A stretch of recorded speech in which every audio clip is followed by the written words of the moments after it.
할렐루야. 엄청 춥죠. 추운 계절에도 변함없이 하나님 우리를 사랑하시고 우리는 하나님 말씀 붙들고 살아가는 말씀의 사람인 줄 믿습니다. 1월 8일 금요일 QTR 말씀은 사도행전 2장 37절에서 42절입니다. 그들이 이 말을 듣고 마음에 찔려 베드로와 다른 사도들에게 물어 이르되 형제들아 우리가 어찌할꼬 하거늘 베드로가 이르되 너희가 회개하여 각각 예수 그리스도의 이름으로 세례를 받고 죄 사함을 받으라. 그리하면 성령의 선물을 받으리니 이 약속은 너희와 너희 자녀와 모든 먼데 사람 곧 주 우리 하나님이 얼마든지 부르시는 자들에게 하신 것이라 하고 또 여러 말로 확증하며 권하여 이르되 너희가 이 패역한 세대에서 구원을 받으라 하니 그 말을 받은 사람들은 세례를 받음에 이날의 신도의 수가 3,000이나 더하더라. 그들이 사도의 가르침을 받아 서로 교제하고 떡을 떼며 오로지 기도하기를 힘쓰니라. 아멘. 오순절 성령 강림 사건에 이어 베드로가 복음의 설교를 합니다. 복음의 핵심이 무엇입니까? 예수님입니다. 예수님의 십자가와 부활의 복음을 베드로가 담대히 선포했을 때 그 열매로 놀라운 역사가 일어나죠. 41절에 보면 신도의 수가 3,000이나 더하더라. 3,000명의 새로운 신자가 예수님의 십자가와 부활의 복음을 듣고 변하여 새 사람이 되었습니다. 엄청난 부흥의 역사를 이뤘죠. 하나님 나라 확장 초기에 초대교회에 엄청난 변화의 계기가 되는 사건이 되었습니다. 저는 이 말씀을 볼 때 개인적으로서 목회자로서 정말 부럽다. 정말 부럽다. 왜요?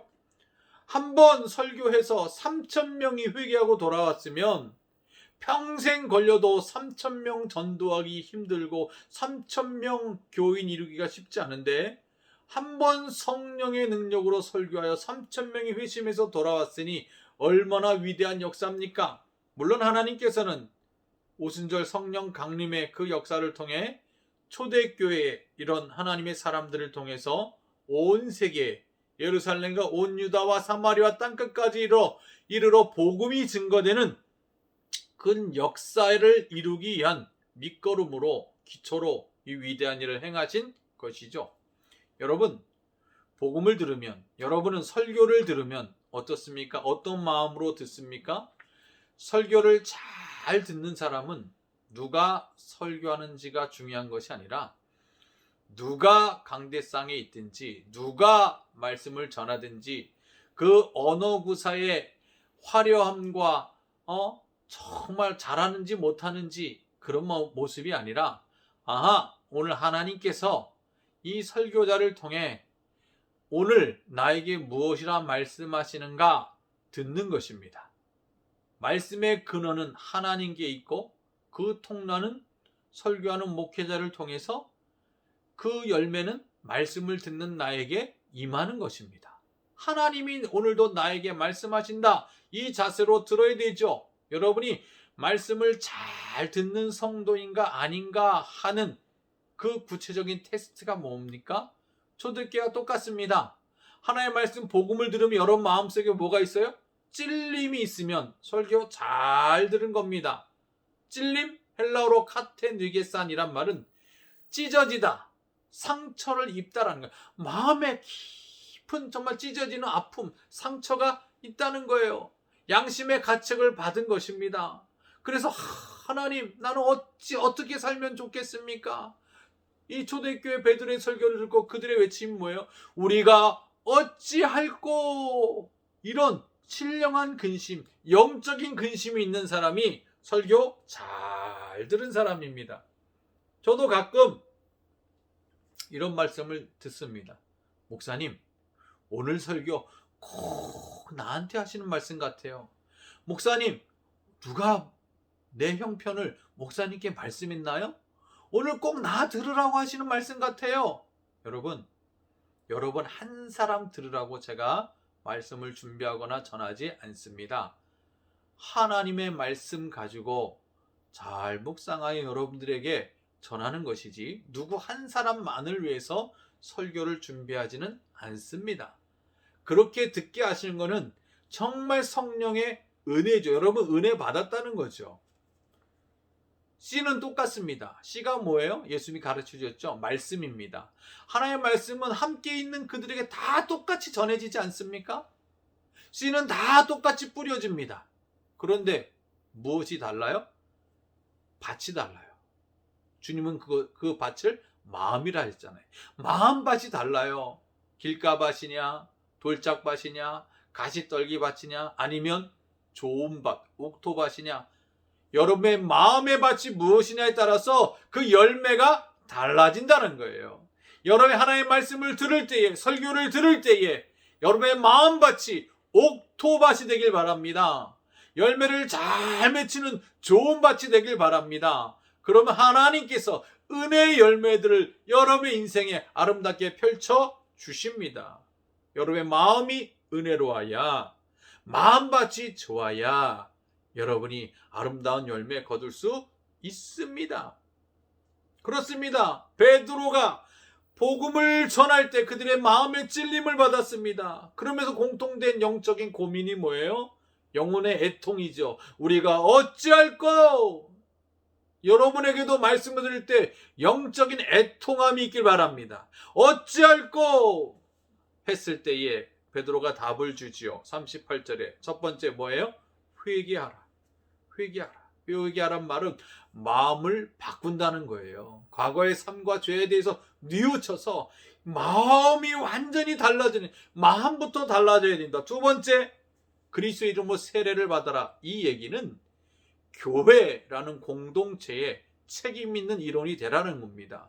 교인이라고 다 똑같지 않아요. 세례를 받은, 정말 성령 세례받아 내가 예수 그리스도를 구주로 믿고 입술로 예수님을 시인하고 또 교회라는 공동체를 통해서 내 믿음을 공동체 앞에 확인하고 성부와 성자와 성령의 이름으로 세례를 받을 때 내가 교회의 책임 있는 구성원이 되어서 교회를 통해 하나님의 역사를 이루는 것이죠. 교회의 책임 있는 멤버가 되면 세 번째가 뭐예요? 죄 사함의 은혜에 죄를 사해 준다라는 것은 원어의 뜻은 탕감해 준다는 거예요. 정말 참된 회개의 결과는 하나님이 내 죄를 다 용서해 주신다. 그리고 나서 뭘 받는다? 선물 받는다. 무슨 선물이요? 성령의 선물을 받는다라고 말씀하셨잖아요. 성령의 선물, 선물이란 말은 은혜입니다. 여러분 은혜가 선물이에요. 은혜 받아요. 가장 큰 은혜가 뭐예요? 하나님의 자녀되는 구원의 은혜를 받는 거죠. 그리고 자녀답게 거룩하게 살 수 있는 은혜를 날마다 주시는 거죠. 그렇습니다.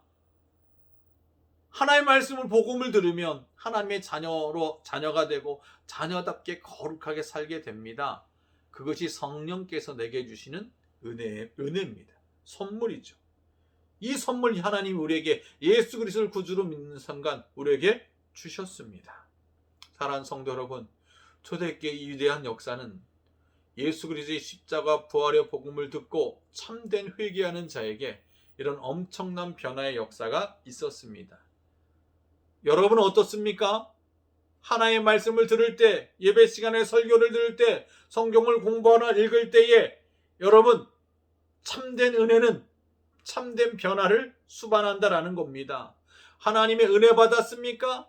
이 은혜는 단순히 그 당시에 그 시간에 내 감정을 터치하는 정도에 그치지 않습니다. 내 마음을 감동감화시킬 뿐만 아니라 성령을 선물로 받으면 변화된 삶을 산다라는 것입니다. 이것이 진짜 은혜입니다. 여러분 새해를 하나님의 말씀으로 진짜 은혜 받아 하나님 기뻐하신 참된 변화의 사람으로 살 수 있기를 우리 주님의 이름으로 축복합니다.